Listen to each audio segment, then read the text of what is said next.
आज रविवारचा निवांत दिवस. दिवसाची सुरुवात आपण एक आगळ्या वेगळ्या अशा छानशा नाश्त्याच्या प्रकाराने करणार आहोत. तो म्हणजे सुशिला. सुशिला हा शब्द कर्नाटकात हा बराच फेमस शब्द आहे. साऊथ मध्ये हा प्रकार खूप वापरला जातो नाश्त्यासाठी. यासाठी आपल्याला लागणार आहे कोथिंबीर, साधारणतः 2 मोठे कांदे, आंबट म्हणून आपण आता सध्या कैरीचा सीझन आहे म्हणून आपण कैरी वापरणार आहोत, हिरवी मिरची आणि फुटाण्याची डाळ, ज्याला आपण म्हणतो डाळवं. साधारणतः ही चाळणी भरली जाईल इतके मी मुरमुरे घेतले आहेत. आणि ही फुटाण्याची डाळ जी घेतली आहे, डाळवं, हे आपण आपल्या आवश्यकतेनुसार टाकणार आहोत. आपल्याला डायरेक्टली टाकायची नाहीयेत, आपल्याला याची पावडर करून घ्यायची आहे. सगळ्यात आधी आपण काय करूयात, कांदा मिरची हे कट करून घेऊयात आणि फोडणीची तयारी करूयात.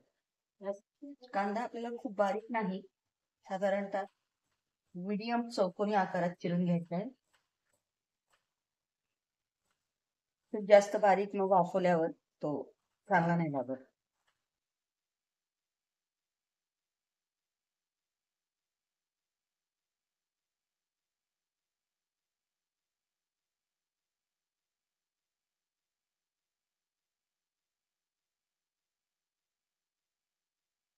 मिरच्या तुम्ही तुमच्या आवडीप्रमाणे, जर तुम्हाला तिखट आवडत असेल तर तुम्ही मिरच्या याच्यात भरपूर छान अशा लवंगी मिरच्या टाका. तिखट तिखट पण हा पदार्थ खूप छान लागतो.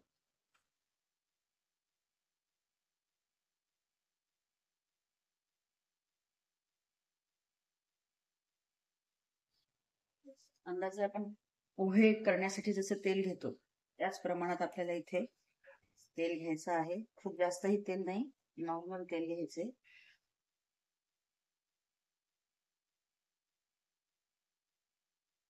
साधारणतः 2 चमचे तेल आपण इथे घेतलेलं आहे. तेल चांगलं गरम होऊ दे, तोपर्यंत आपण काय करूया, ही जी फुटण्याची डाळ आहे, ही डाळवं जी आहेत ते आपण मिक्सरमध्ये ग्राइंड करून घेऊया. डाळवं किंवा ही फुटण्याची डाळ जेव्हा आपण ग्राइंड करू, खूप बारीक पावडर बेसन सारखी नाही करायची आहे.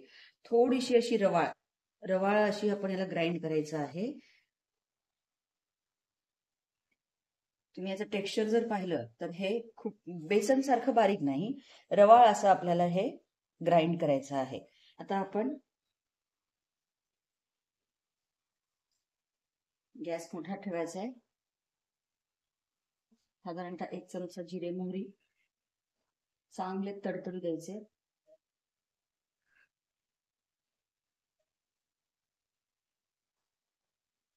जिरे मोहरी तडतडले की त्यात कढीपत्ता,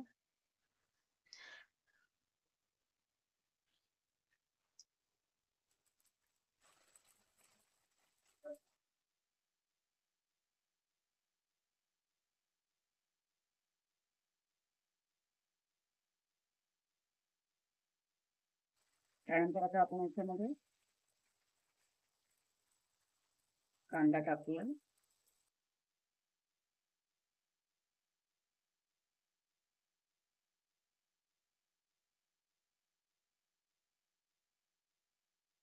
कांदा थोडासा वाफेपर्यंत आपण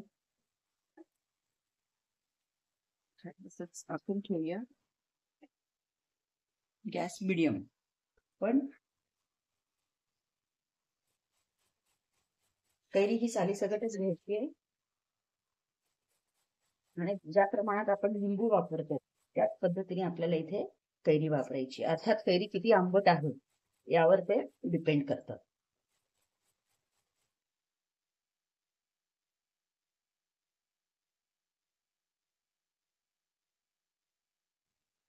कोथिंबीर आपण आता बारीक चिरून ठेवूया. सगळ्यात शेवटी गार्निशिंग साठी आपल्याला कोथिंबीर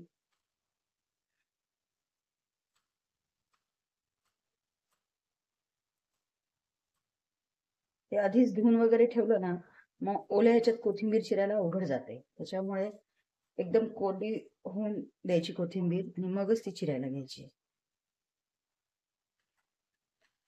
बारीक चिरलेली कोथिंबीर. कांदा आपला मऊ झालाय तर आपण झाकण साईडला करूया.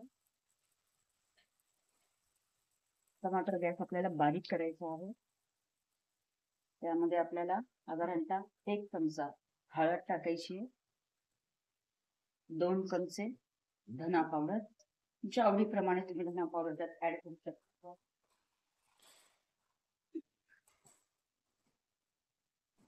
एकदा त्याला आता चांगलं मिक्स करूया.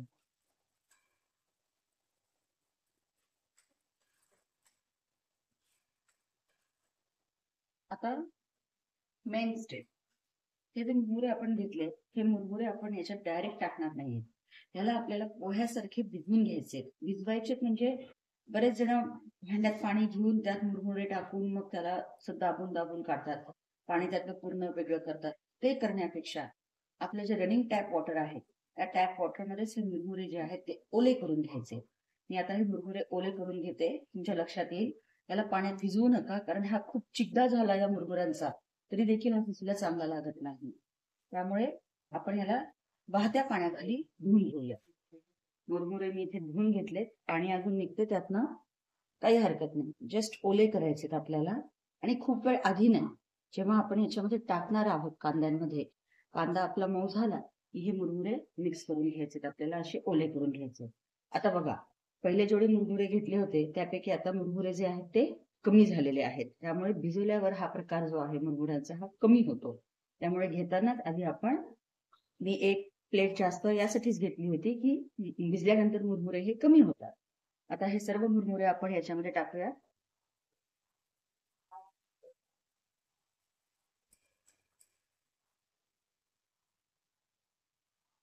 मुरमुरे टाकल्यानंतर आता याच्यामध्ये आपल्याला टाकायची आहे ही डाळव्याची पावडर. तर ही डाळव्याची पावडर किती प्रमाणात टाकायची हे आपल्या आवडीप्रमाणे, म्हणजे जसं आपण साबुदाण्याच्या खिचडीमध्ये शेंगादाण्याचं कूट टाकतो त्या पद्धतीने. लागलीच आपण याच्यामध्ये मीठ टाकूया, जेणेकरून सारखं जर आपण याला मिक्स करत बसलो तर ते मुरमुऱ्याचं फार चिकदा होतो. ते होऊ नये म्हणून हे दिवस आधीच टाकायचे. आता याला छान पैकी आपण मिक्स करून घेऊ.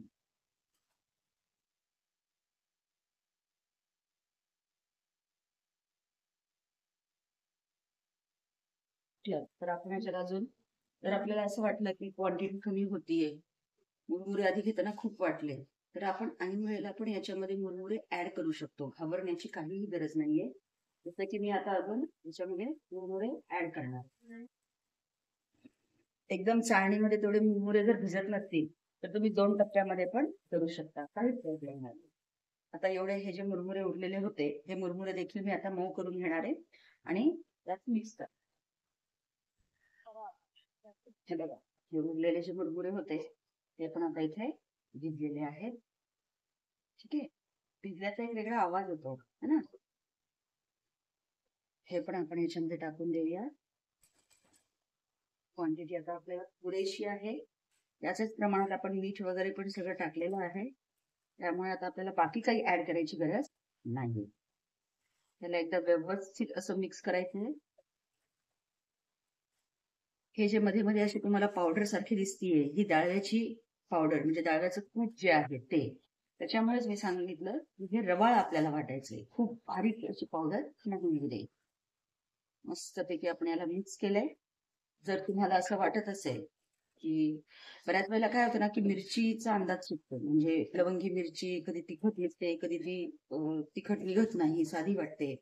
समजा आपल्याला असं वाटलं की हे खूप तिखट झालंय, तर आपण याच्यामध्ये अजून थोडीशी डाळव्याची जी पावडर आहे ती आपण याच्यामध्ये अशी स्प्रिंकल करू शकतो. डाळव्याच्या पावडरचं याच्यामध्ये असं कुठलं स्पेसिफिक मेजरमेंट नाहीये, तुमच्या आवडीनुसार चवीनुसार तुम्ही ते ऍड करू शकता. बस प्रॉपर असं हे आता सगळं मिक्स झालेलं आहे. याला फक्त आता आपण 2 मिनिटासाठी झाकून ठेवायचंय.